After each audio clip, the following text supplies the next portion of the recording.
Uh, Guys, hi. Hey, Elliott, what's wrong? I just wanted to say how truly sorry we are for last week's episode, I need to everybody. know what happened. What the fuck happened? Kevin didn't have, Kevin. I Hmm. do know So Kevin. he had no idea that Zoom allows you to talk on Zoom for like three free minutes. And so the podcast was already struggling because we were tired and it was a Saturday. And then it ended abruptly. Oh, And that's because just you weren't not the normal using. level of quality content that we're used to providing our listeners. The ending was actually So pretty out of I gold. mean, character. that's debatable. I can debate that with you. The ending was gold, but everything prior to the ending was us. I don't think we have just like blindly rambled and struggled for so long. Yeah, Like it's like we never met. Like we were What just like looking happened? at each Wait, other. so the vibe was off because we of just the. had literally nothing to talk about. Literally. How is that possible, you I guys? don't know what happened. It was You guys crazy. are You know, there's professionals. You're there's one professional. requirement. Okay, A yeah. podcast requires one thing, and we didn't do it well. We were really bad at it.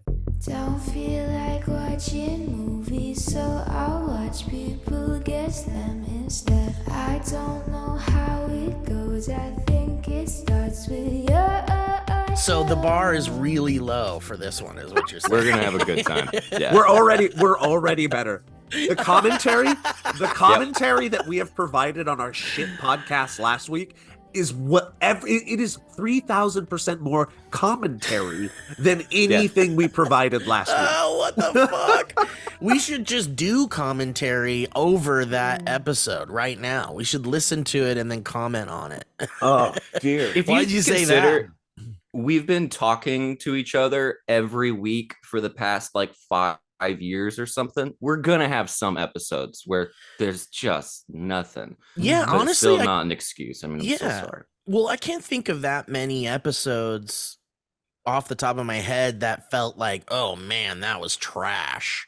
Yeah, this was one. You weren't there. You guys really felt that way? That's I did. crazy. I felt bad. I felt Yeah. guilty making it live. Yeah. I was Yep. like, I don't want to.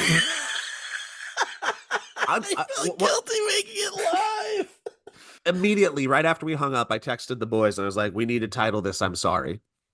Yeah, but I thought about that, dude. But that would get hits. You know, Yeah, that it get would. hits. It would. And I was like, I want no one to see this. Yeah. Yeah, you Yeah. want to save I'm sorry for something real good. I should have titled it like audio episode 219.mp3 or Ah, that whatever. would've been Oh, great. that's good. That's That would have good. been fucking great. That's all right, boys. Listen, That's all right.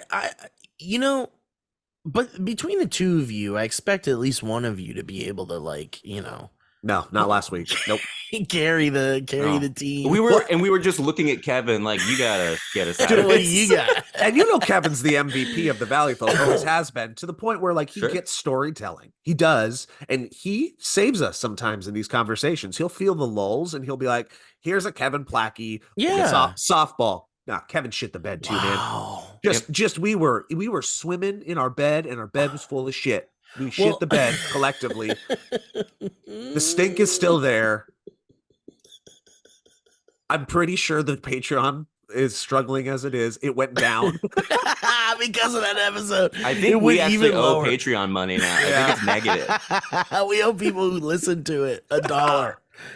Anyway, okay. So moving on. Well, listen, from our we're shit back. Stuff. But that Well- was also the big storm, right? That was big storm weekend.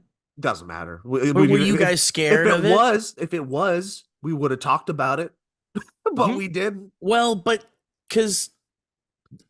okay, yeah, because maybe it started Saturday.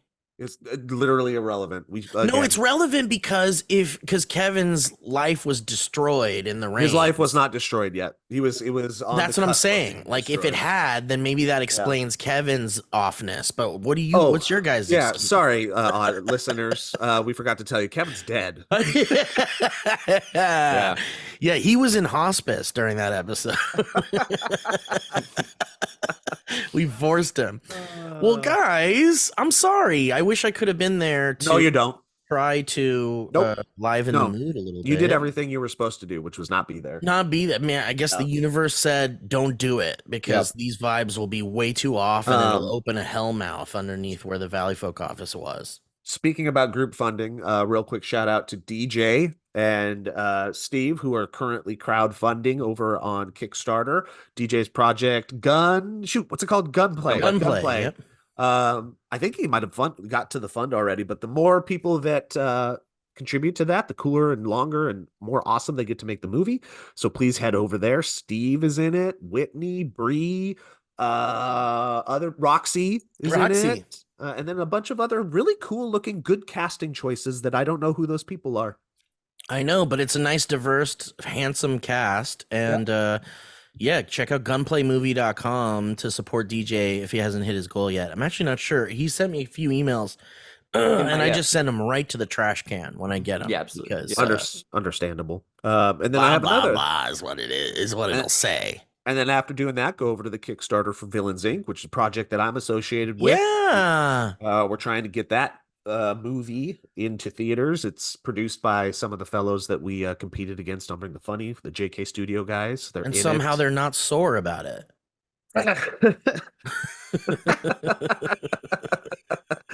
Fine, fellows. They somehow managed to move. We all together moved past that deep rivalry.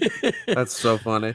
I was just talking about Chris and Paul. Or finish up your plug there because this is. Mallory, have you seen it Jeremy. yet? I refuse to watch it just because I don't want to watch me. But it's really good from what I can tell. I get it. How much of you is in it? I have like I would say a small enough but big enough role that they're putting my name on the poster. Wow, Joe, that's awesome. You've done a few features at this point. I have not. This would be my first. If this plays in the theaters, which is what the Kickstarter's for, they're trying to raise money because it takes a lot of money to actually get into theaters. And that's what the point of the Kickstarter is, to try to get into many as they can. If this plays in a theater, this will be one of those. I'll check this off of the. Wow, this would be your first theatrical film. Yeah, for like a movie. Would you go see it in a theater? I'd do that. Yeah, that'd be fun. We should have a fun. Maybe we could do a thing where whoever listens, we could be like, come see it with us, and we'll take pictures with you and give you hugs. But I don't know if you guys watched the trailer and stuff. Colin Mockery's in it. That's cool. Very cool. Glazelle's in it. There's a lot of fun stuff. Cool. Jeff Davies from Whose Line Is in It as well.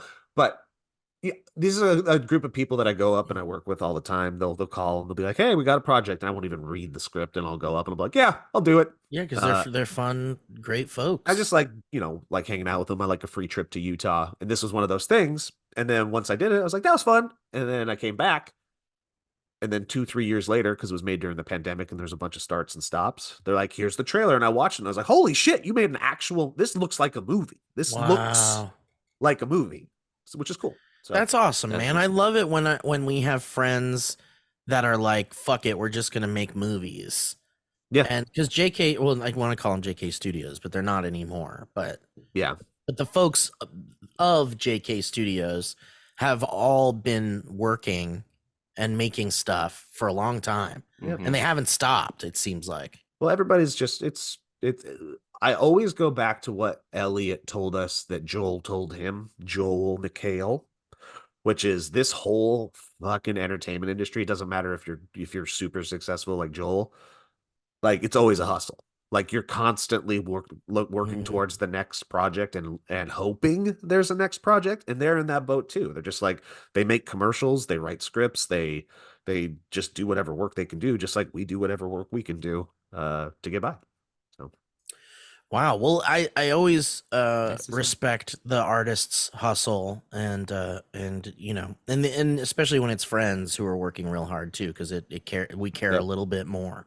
So go support that and DJ. DJ's passion is unrivaled. I know that man is driven. Yeah. Someone take the keys away so he can have a seat. Ooh. Someone still got that life behind his eyes. Somebody's passion still burns. It's not the darkness isn't encroaching. Does it make you feel guilty? Do you feel guilty that that the creative spark has completely burned out of your soul? Yeah, it doesn't make I get rageful and wish the worst for my friends who do still have the. I know, spark, and it makes me feel like I'm just worthless. Yeah. Wow, you guys are we're admitting to something that I didn't know you guys felt that way right now. Oh, I feel. I I actually think feel I creatively have. pretty good right now. I'm feeling, but you wouldn't know it because I'm not gonna. Yeah, aside from the podcast last week, I don't think I've lost creative spark, but I do know I'm tired. It's been 20 years of doing this stuff. I'm a little tired. I think I've lost my creative spark. I think like not that it's like gone, but I can't find it. Oh, interesting. Let's dive in. What's going on, Steve? Well, I don't know, man. I mean, honestly, this feeling has been here since pandemic feels and obviously a little bit before that too. But there's a lot of I think there's still a lot of things that are like locked away in a trauma trunk in my brain. And I let the air out a little bit, and over time I've let a lot of the air out, but I feel like that like maybe the flame of creativity is in there and I need to like get all the garbage out before I can get that out. When you said trauma trunk, I know a lot of people thought of like a chest. I was thinking of an evil elephant with just like the longest right black trunk. Holding all of your feelings, sad inspiration inside of it. That's funny also, because you mixed metaphors there, like 3 or 4 of them all together. And do you think which that was very something? creative. It was like, very creative. Very creative. You let the air out of the trunk. There was a fire also in the trunk, but you can't find it. This trunk is fucked. Yeah. Yeah, I mean, to me, it was like, did you guys ever see Dr. Sleep? No, but I hear it's actually good. I need to see it. So Dr. Sleep is really cool. And I actually I just really like that Mike Flanagan guy. I like the stuff that guy makes. I really like that Mike Flanagan. I think he's an okay guy, that Mike Flanagan. Real swell chap, Mike Flanagan. The only thing he's done that I haven't seen is the Bly Manor, the Haunting of Bly Manor. But it's like a soap opera. It's like a haunted soap opera. But aren't they all kind of? Yeah, it's not my bag, but my wife and daughter watch it. But you've seen them all, though, right? Like you've seen all of his shows and stuff? Like vicariously have jumped in and out. Oh, really? Oh, man. I think, well, I really like, oh, fuck, Jesus Christ. I'm dropping all sorts of shit over here. Stop it. Stop it, me. It's hard for me to recommend Midnight Mass to people because I really, really loved it. Did you guys see Midnight Mass? Heard it was nice. Okay, well, it was good. And I think it spoke really well. It spoke deeply to me because it had like Catholicism kind of stuff in it. And that always like it's buried deep in this one's in. If there's a trunk for the Catholicism stuff, I don't even know where it is in my brain. Like I know where the last 4 years trauma trunk is, but not the Catholicism one. But it's in the tail. It must be. I gotta go further down. Your arms are like flinging out of the butthole like the rhino in Ace Ventura 2. Yeah. So the Catholicism is a trauma tail, trauma hole. Hey guys, welcome back to Trauma Hole. Oh. They opened up for Nirvana back in '91.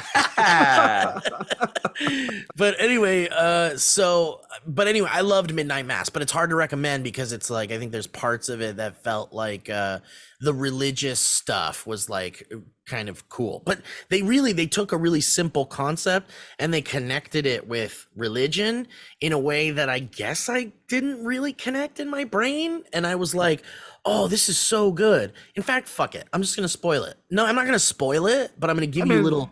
It's old. Go ahead. I'm going to give you some morsels. So they connected like Christianity with vampirism. Cool. In a way that like I was so fucking on board, dude. They basically had it that like this super spiritual person went to like Jerusalem or somewhere to do like a pilgrimage. I guess when you're becoming a priest, you go to like the Holy Land or something. And during his travels, very super devout Christian, and during his travels, he comes across basically a vampire with like big creepy wings, and it's all fucking scary and shit. And this dude, he's old, he mistakes it for an angel And he's like, I'm visited by an angel. And he's like, well, the angels in the Bible were like fucking terrifying. People were scared of them. So, and this is a fucking scary fucking creature. And then it like gives him blood and it gives him eternal life. And I'm like, dude, that's so good. That is such a good connection to like Christianity, vampirism. I mean, I'm sure even the vampire like Dracula story is loosely based in Christian themes already. Every story is loosely based to our Christian bullshit. Right. But the connection with like vampires drinking blood, becoming alive forever, and then the Jesus story is drinking Jesus's blood and being alive forever in heaven.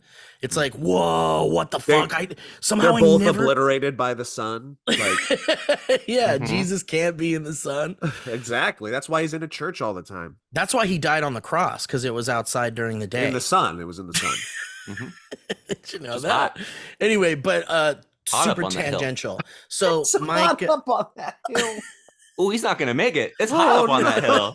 It's hot and the sun's right coming. The sun, it's like the sun is like coming slowly over to where they are, and they're like, "Oh, here it comes." It's hot up on that hill. Oh my god, it's so funny. And the thing is like Vampire Jesus isn't a new like joke or idea or whatever, but for some reason it works so well in the gritty, realistic setting of this Mike Flanagan show. So anyway, Midnight Mass that's like Midnight Mass basically. And I thought it was really fucking cool. So anyway, super tangential. So Mike Flanagan made Dr. Sleep, and in Dr. Sleep, they like go deep. So Dr. Sleep is a sequel to The Shining. Yeah. So did you know that, Elliott? And I know it's good enough that The Shining is an old movie, so it's hard for somebody like my daughter. And admittedly, I think sometimes people our age to watch because it's kind of slow. And she doesn't like it. But she watched Dr. Sleep and she loves it. Yeah, because cool. It had like I don't know. There was just something a little more modern, a little more general entertainment about it. And she likes Mike Flanagan, right? I think she doesnn't know she does. But yeah, she's watched all the stuff.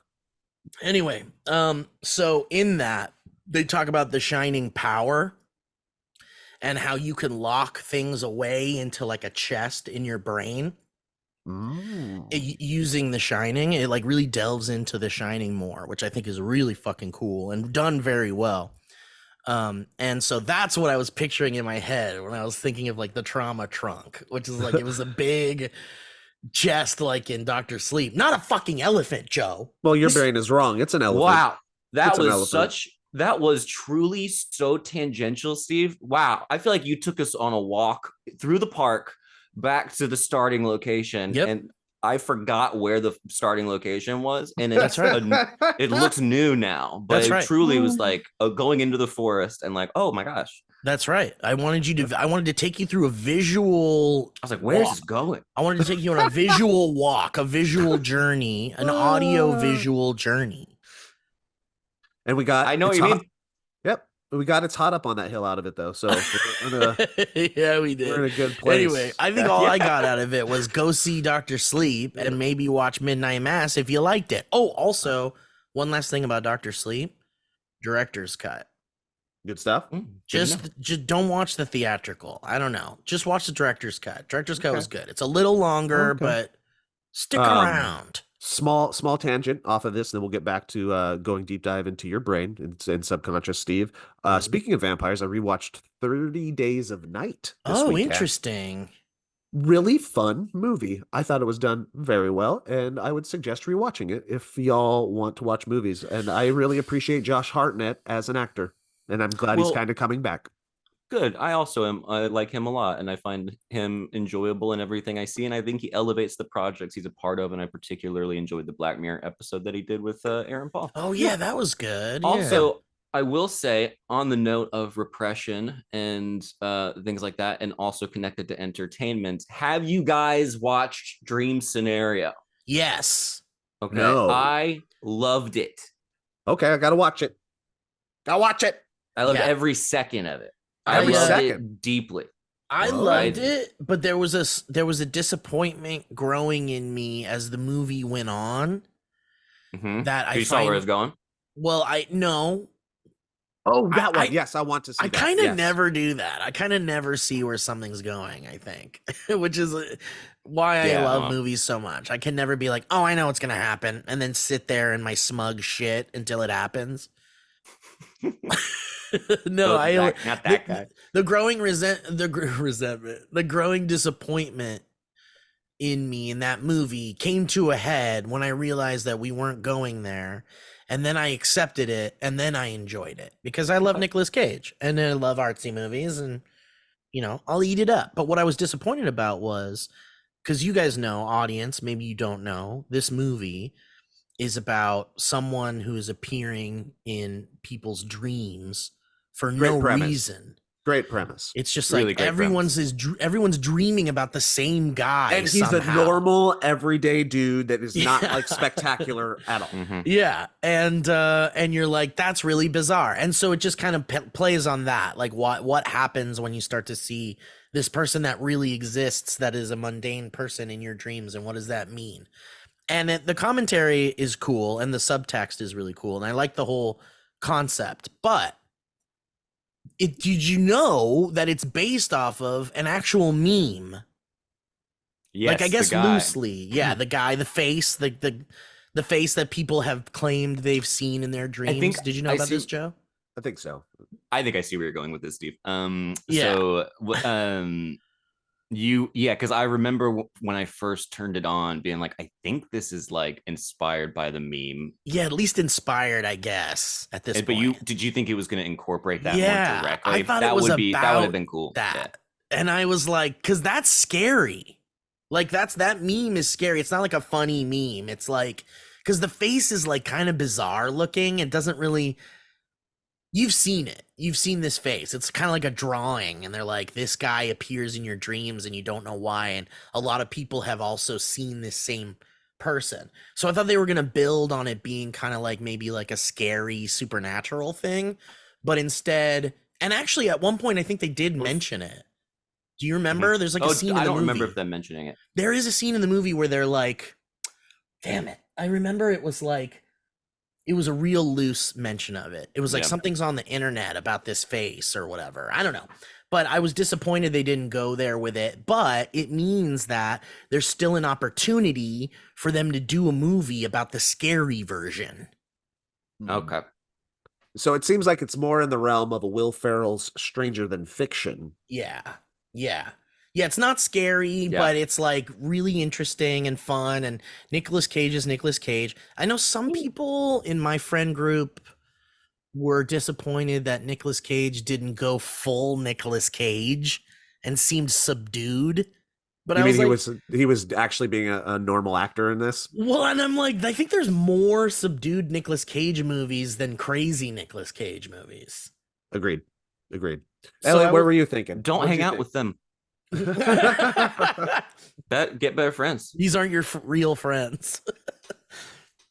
I just loved it. I loved every second. I thought it was great. What did you like about it? Were you affected by it?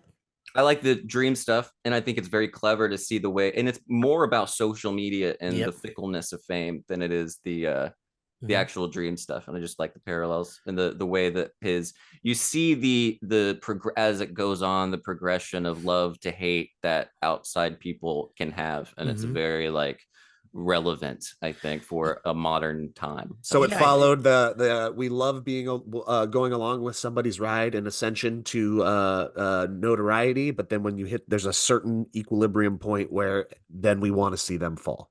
Yeah. Yes, because it's all built into the style of dreams that keep appearing. Yeah. And so then it goes now when people, if you're in someone's dream and they're very nice, you're going to be like, if you wake up next to your partner and they've been nice in the dream, you're going to be like, hey, that's great. If they were doing something unsavory, then you're going to be like, Rrr. It's like that. So if you have everyone going at you, that does not feel good, and you have no control over it. It's pretty. I was like, oh, this is fun. But you're right. He didn't go full Nicolas Cage, but that's okay. Yeah, that's totally okay. I love Nicolas Cage, and I would have liked more of the face meme for sure. That would have been more clever, or like a little bit more of a playing that up. But it's almost like you pick one, right? It's like it's either going to be commentary on social media and like technology, or it's gonna be like a spooky meme thing. You can't I don't think you could do both there. There was a line from what you said reminding me of that line from Reservoir Dogs where he says, if you kill me in a dream, you better wake up and apologize. Because it's like, if you're angry at someone in a dream, you kind of like have that unnecessary anger at them for the rest of the day because of a fucking dream. Yeah. Have you guys done that or had that happen to you? Yeah. It's been a long time. Wednesday. Yeah. For me, it's been a long time. Were you in trouble or was Grace in trouble? I was in trouble, and she was like, "Ooh," she was like, "I was so mad at you in the dream." Dude, I get that from my girlfriend sometimes. She'll be like, "You were so mean to me in this dream," and I'm like, "Well, what do you want me to do? You want me to be like, I'm sorry about my dream version of me?" Yeah, been there to the point where I get frustrated. I'm like, I'm not putting up with this. There's no way. It's like, what can you do? Like, I think this is something you need to work out on your own a little bit. Sorry, I'm nice in real life. I try to be. I go figure it out, dude. You know what? Here's movie... a book. Read it. Yeah, exactly. You know what that movie, A Dream Scenario, kind of reminded me of is when you're a regular Joe. Sorry, Joe. Hurtful, thank you. You're not a regular Joe. You are a Joe, but you're not a regular Joe. Mayo. You're a Joeman in the rough. You're a Joemond. But the whole thing of like someone who doesn't have really a skill, but they make like a TikTok that like blows the fuck up. And then they're like, suddenly they're like, whoa, I mean, I don't even understand social media, but suddenly people are recognizing me in the streets and stuff. And it's like kind of, and I quit my job and now I'm going to chase it. Yeah. It's like I think that movie kind of shows you what happens when someone is plucked out of nothing and then put into like fame, and how a regular person would handle that. And I think it was beautifully done in that way. Because it like also affects his relationships with his wife and stuff. And because it turns a regular person into like suddenly I'm someone. And what is that? What happens psychologically to someone when they're given the keys to the kingdom, kind of like when they're not ready for that, they're not equipped for that. They don't know what it means to have all these eyes on you and what kind of responsibility you have and all of that. Human behavior people and anthropologists and all them science folks say that our brains ain't built for it. I know. We're built for very small communities and very small tribes in which we exist, and we know the people within the tribe.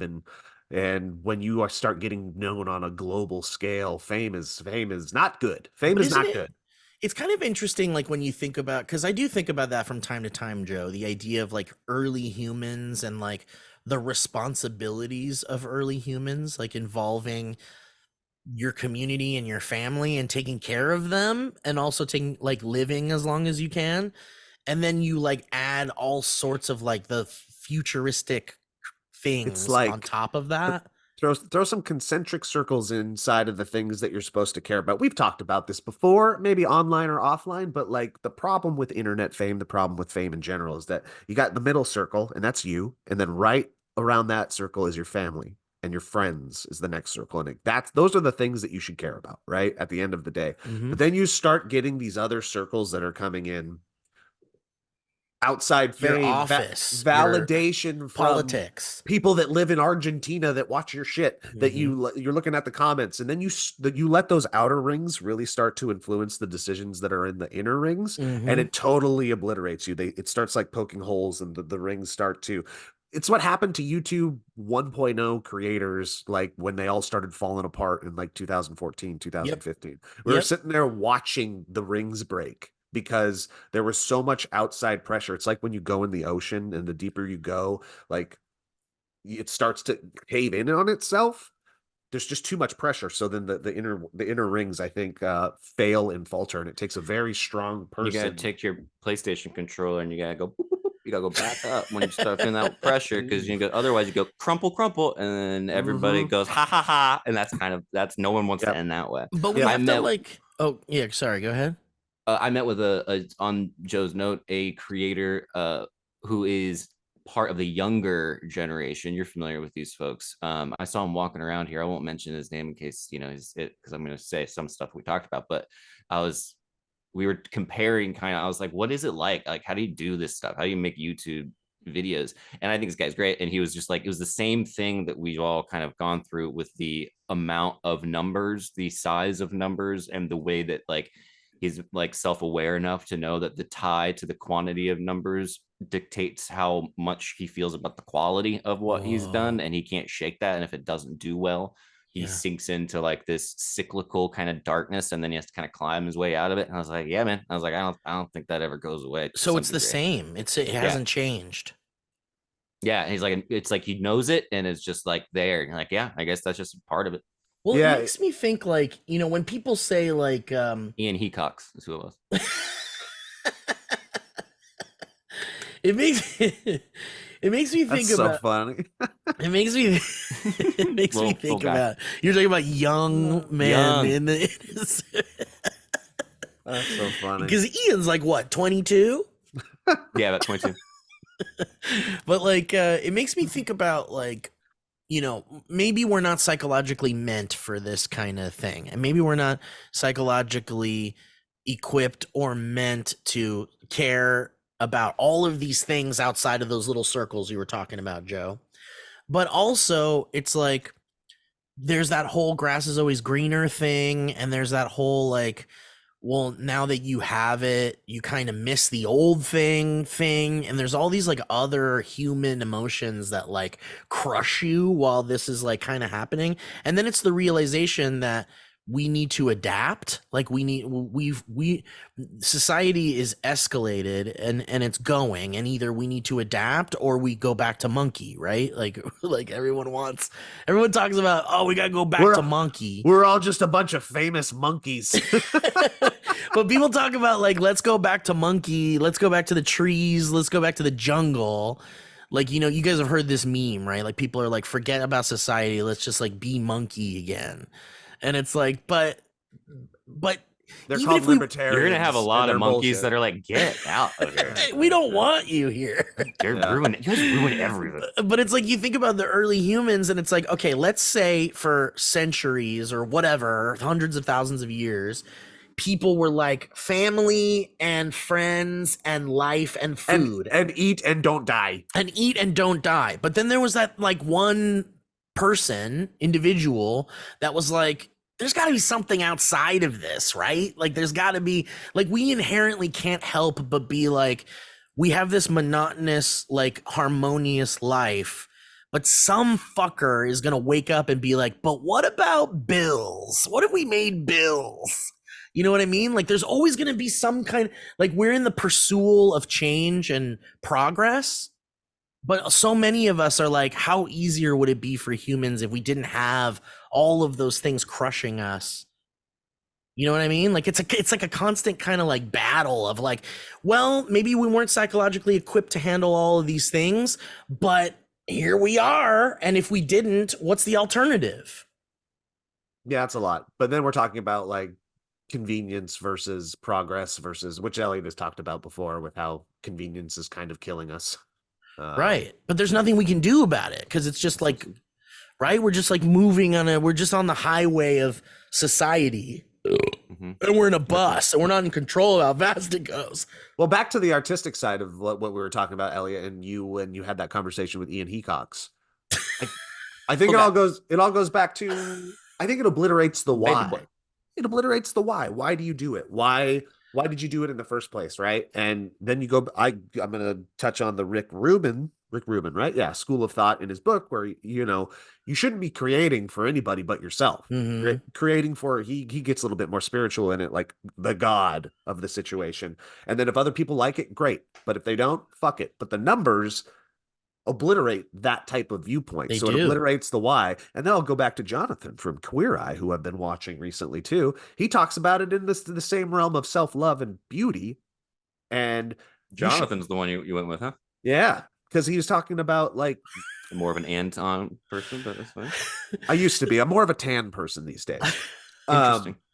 But he talks about, in regards to beauty and self-care, like putting on makeup and getting up and taking care of yourself shouldn't be for everybody else and what they think of you. It should be for you working on yourself and treating yourself to be the best version that you can feel for yourself. That beauty that you're reaching is for you.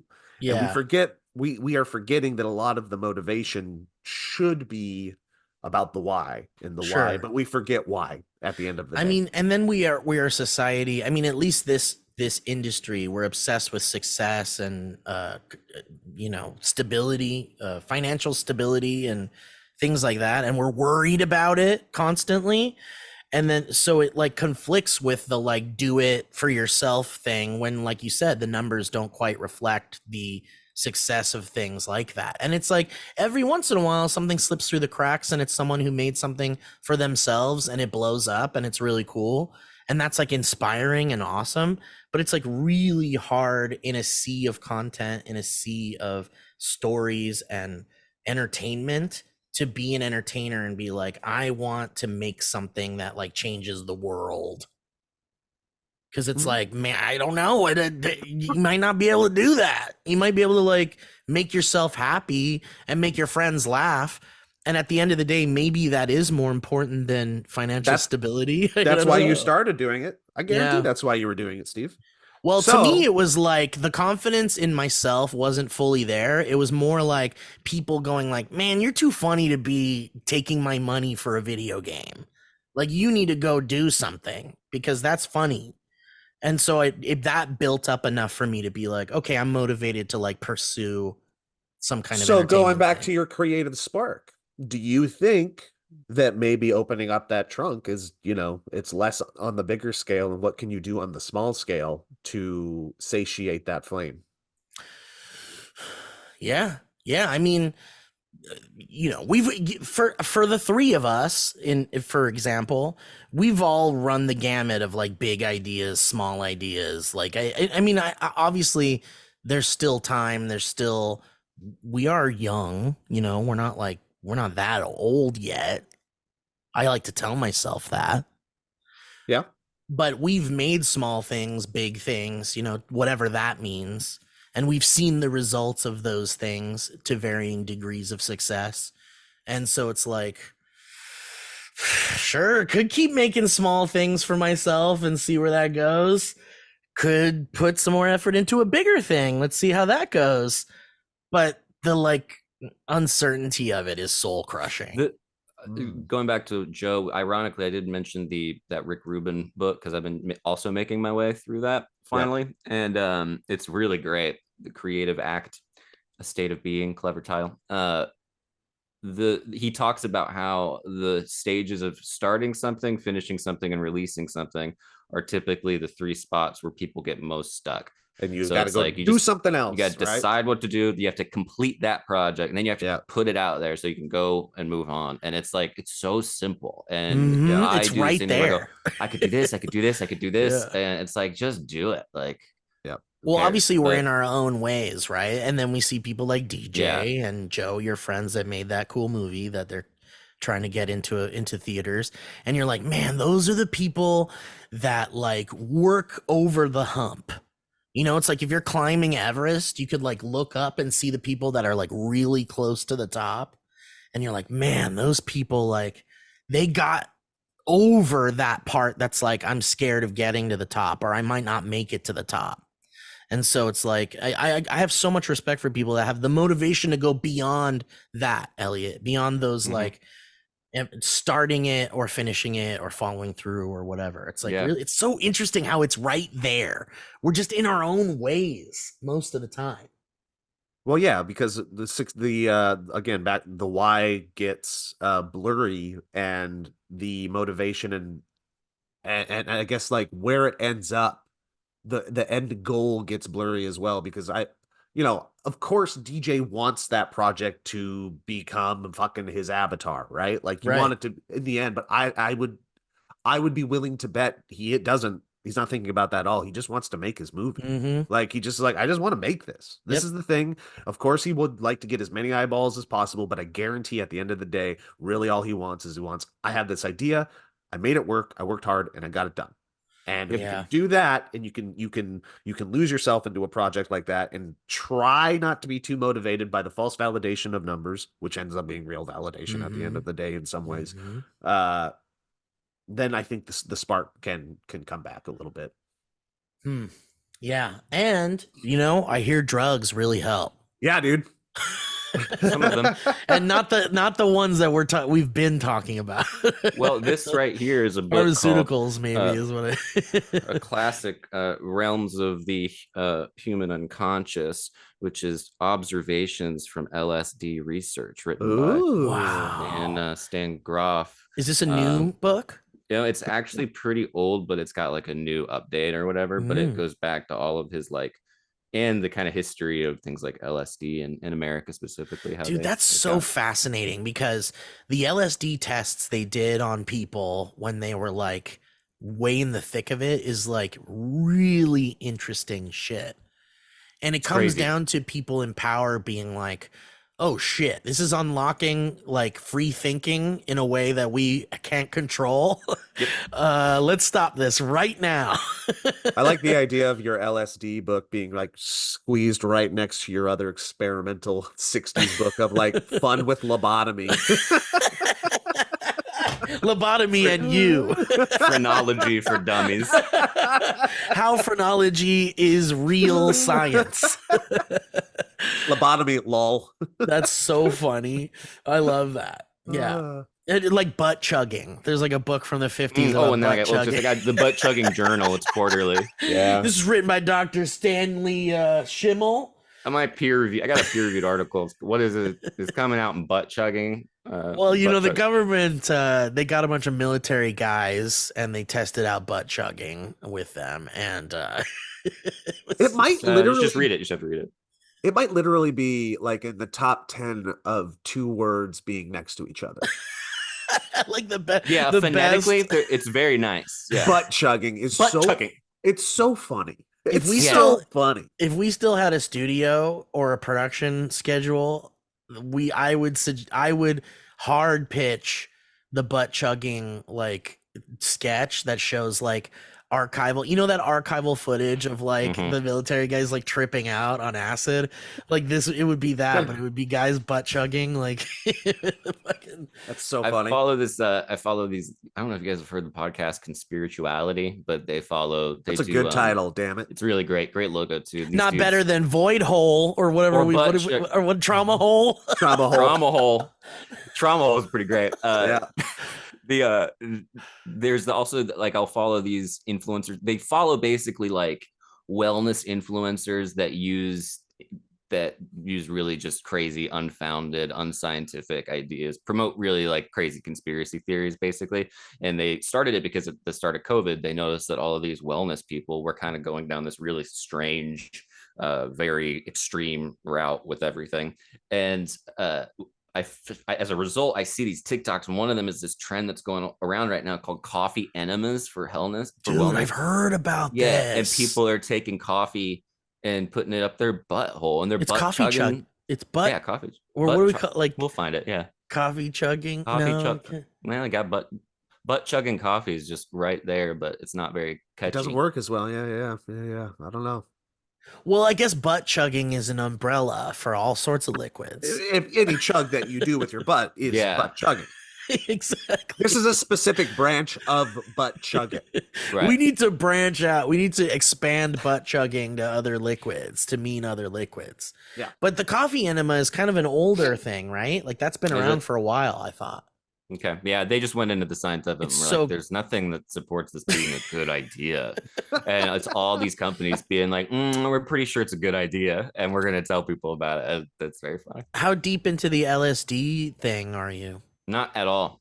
Okay. But you're excited to dig in. It. Yeah, it's fun.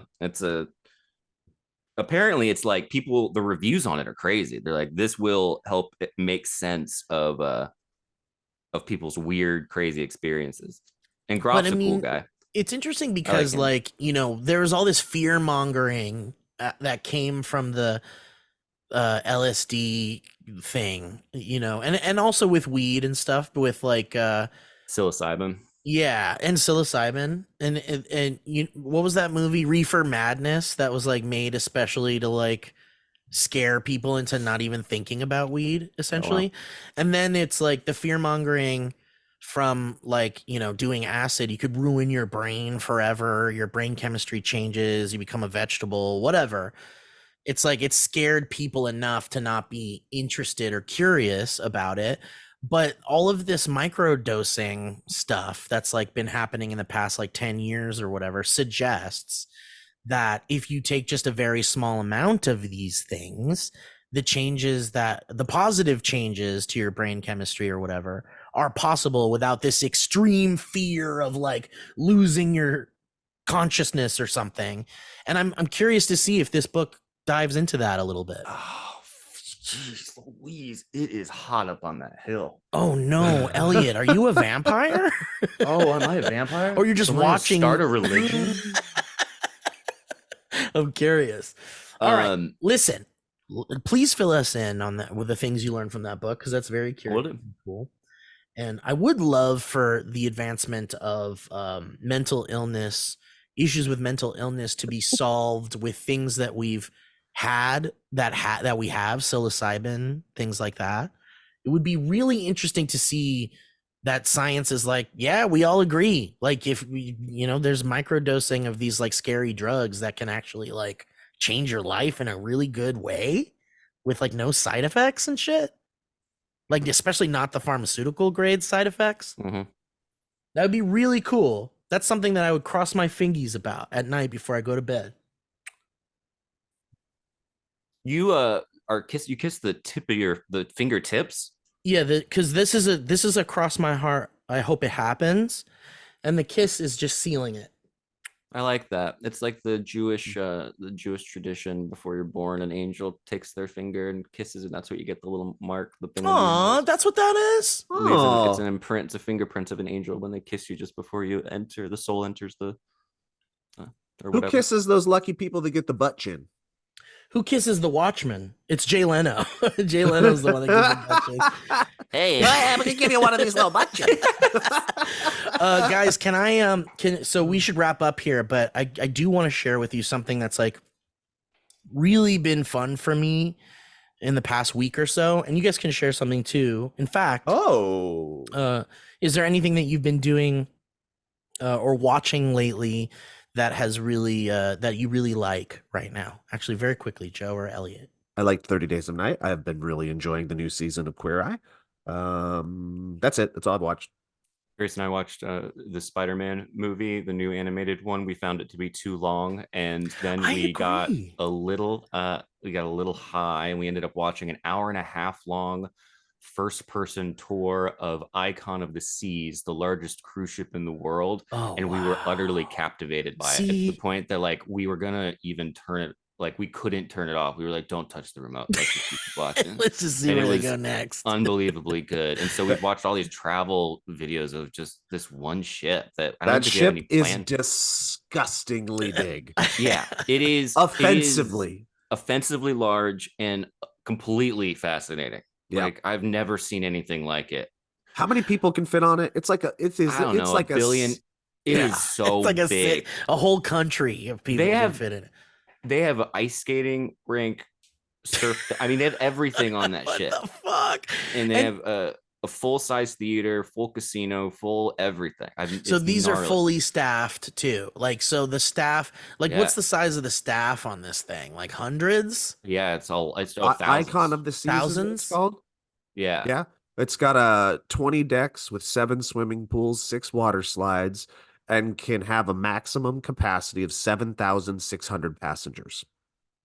How many of them are women?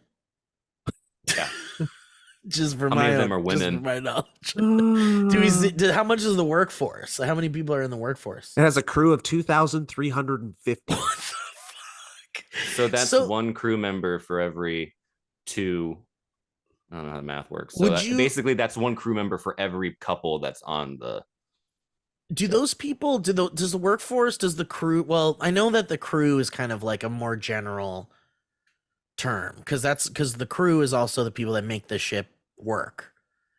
but I wonder if like people who work in like the casino, like, do they live on that boat, or do they like wait for it to go to port and then they go from their home onto the ship and then they're like there for a month or something? Like, what's a lot of them do like back-to-back like blocks for months at a time, and then they also they save up their money so that they cannot pay as many taxes since it's international waters, I think. So it's kind of like being a flight attendant, I guess, or a pilot or something. Like, you're in the sense that, no, maybe not. It is different, isn't it? It's like, I was trying to make the comparison of like, because that's kind of a cool job if you're like, I could travel around the world, and I mean, like, flight attendants and stuff. A lot of like comedians that we know, and a lot of comedians in general, they'll go do like 3-month stays and be like improv comedians on the ship. They have to perform once a day, and then they can just go off and fuck around and do whatever they want. Have you thought about that in your life? Like, Joe, is there a timeline in your life? 100% I would have done it, but not with a family. Sure. I would do it. According to the wiki, not now. The ship was designed by a team of architects and designers, including blah, blah, blah, blah, blah, blah. The designers would include new concepts, including an aquadome, a diving and performance venue under a glass dome on top of the ship. The Pearl, a structural feature designed as a dynamic art installation on the Royal Promenade. Absolute Zero, ice skating rink and entertainment venue. The Surfside, a family neighborhood. The Hideaway, beach club, featuring first suspended infinity pool of any ship. Thrill Island, the largest water park at sea, featuring 6 different water slides. Thrill Island.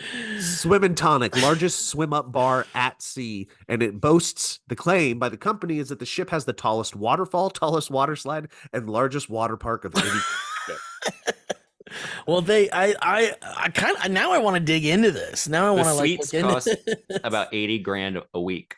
Jesus Christ! And the suites have slides in them. What the fuck? Like full slides. It's crazy that they're like, we made this for people who have so much fucking money, but also we made it for people who probably save for a few years and can do like a lower tier package or something.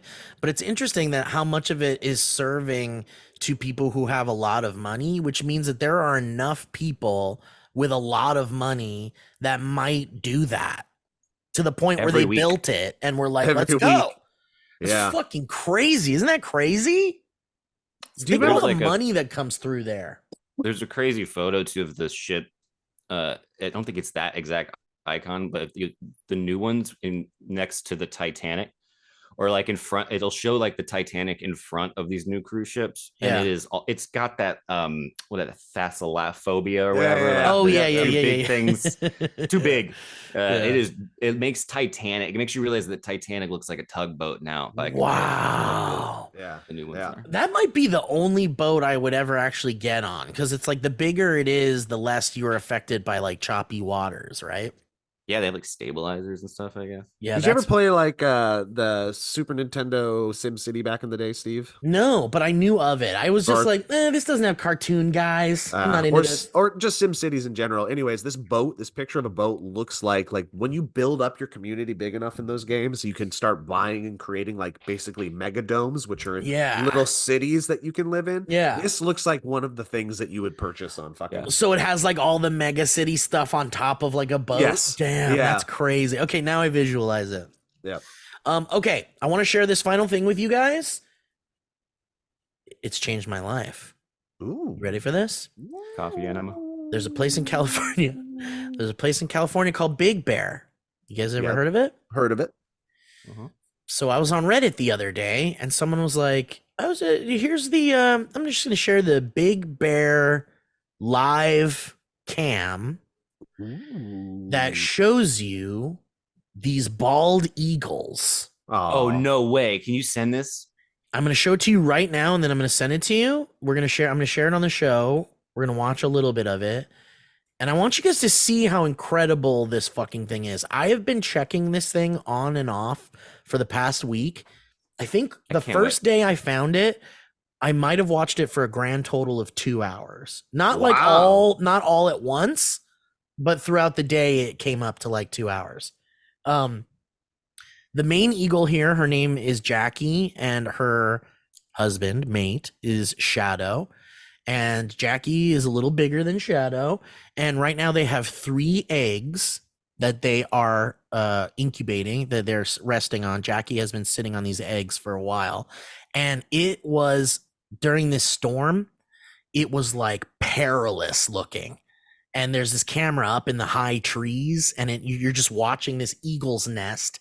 And at one point, she was sitting on those eggs for 48 hours straight, covered in snow, fucking snow flowing through the trees, like rustling and shit. I mean, these are incredibly resilient, amazing creatures, and it was beautiful to see this. Sounds obsessive. So let me show you guys what's going on here. It looks like Jackie is currently moving her eggs around. So hang on, let me share this screen here. So hold up on that nest. They do this thing where they rotate the eggs. All right, this is Jackie. This is cool. Yeah, and look at this fucking view, you guys. That back there is Big Bear Lake. I love Big Bear. So and great. At nighttime, you could see all the house lights on and stuff in the background and stuff. Oh, Christmassy. And you don't really realize how high up this is until you really see like the full imagery here. But it looks like Jackie, so they'll rotate their eggs like every so often, because if the eggs sit still for too long, the membrane on the inside could stick to the eggshell and it could cause problems. Oh. So she'll just like fucking flip the eggs and then like move around and then just sit on them. And she'll sit there for hours and hours and hours. And you're like, well, how does she eat? You know, and there she goes. She's settling back in. Look, she moved the eggs around and now she's just getting on top there, getting nice and warm. When does she get into the hot tub? So the hot tub, you can't see it here actually, but there's been a lot of rough housing at the hot tub, so it's closed today. But Jackie, she I guess eagles have this thing. What is it called? It's called like a crop or something inside of their esophagus. It's a separate part that they can store up to 2 pounds of food in. Jesus. Cool.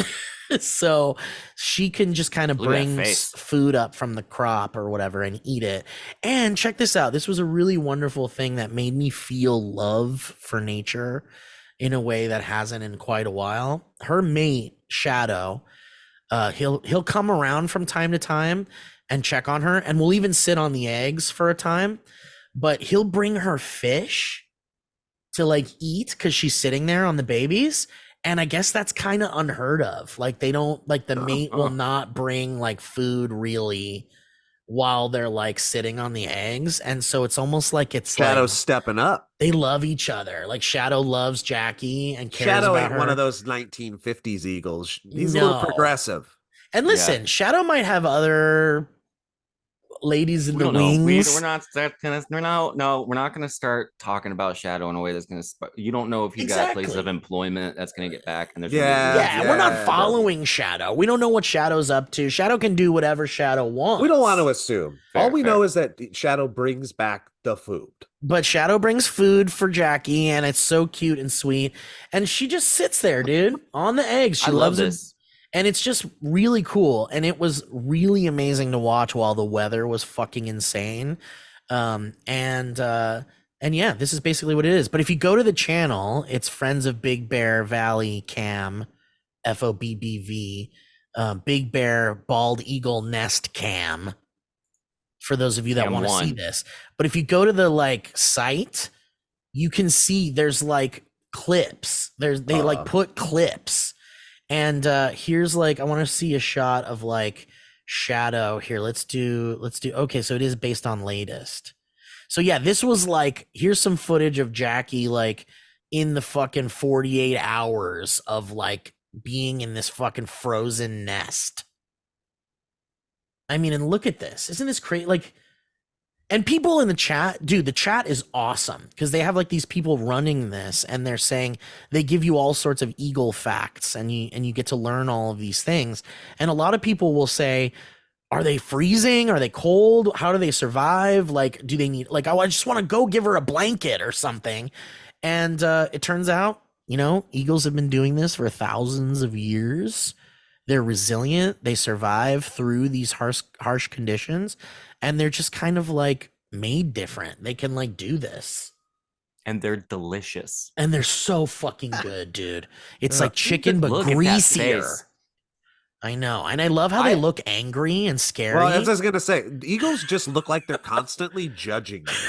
Yeah. Yeah, they our really bird. do. That's our bird. They're angry. But the other thing too. Oh, here we go. Here's Shadow. Cool. Shadow will. So here, let's see. Oh, and the cutest thing.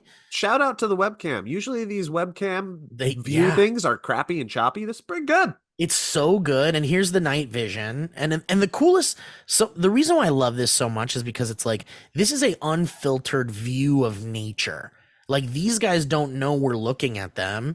It's a little pervy. Yeah, I agree. It's a little pervy, but it's so educational and wonderful. Like, where else, like even at the zoo, you're looking at a confinement, you're looking at an area that's built to be a facsimile of their, home. But we're really looking at the home of this creature and watching it do what it does all day in nature. And it's fucking fascinating. How crazy is it too that eagle is also sitting on Steve's creative spark, because you found it, sir. Maybe I'm an eagle guy now. The passion is undeniable. Oh, what up, Shadow? There's Shadow, and you can see Shadow's a little smaller than Jackie. Uh-huh. I like how they built that home. Look at that perfect perch for Shadow. But listen to how cute this is. Whenever Shadow shows up, you hear Jackie talk. Listen.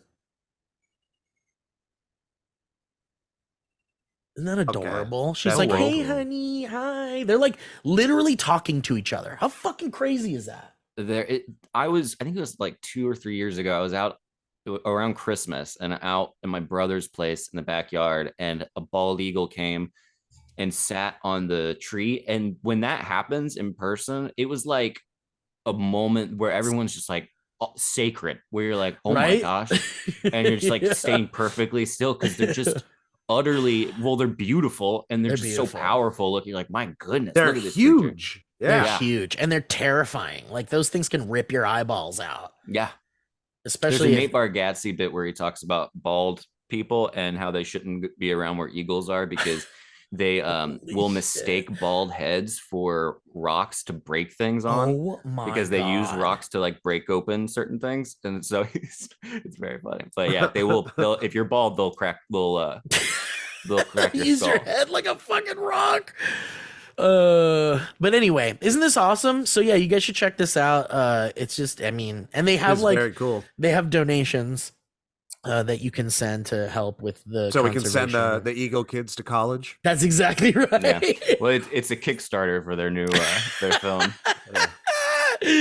Coming out of the egg. Steve, but here's what I want you to do. Here's just a creative spark suggestion for you. Okay. I see you've been getting your creative rocks off every once in a while by still doing live streams and playing some music. Oh yeah, it's there, baby. Do a 15, 20, 30, as long as you want, minute live stream where you are creating songs and a soundtrack to this live stream. Dude, like a live score. Yes. For what's happening here. Coming up with songs and shit.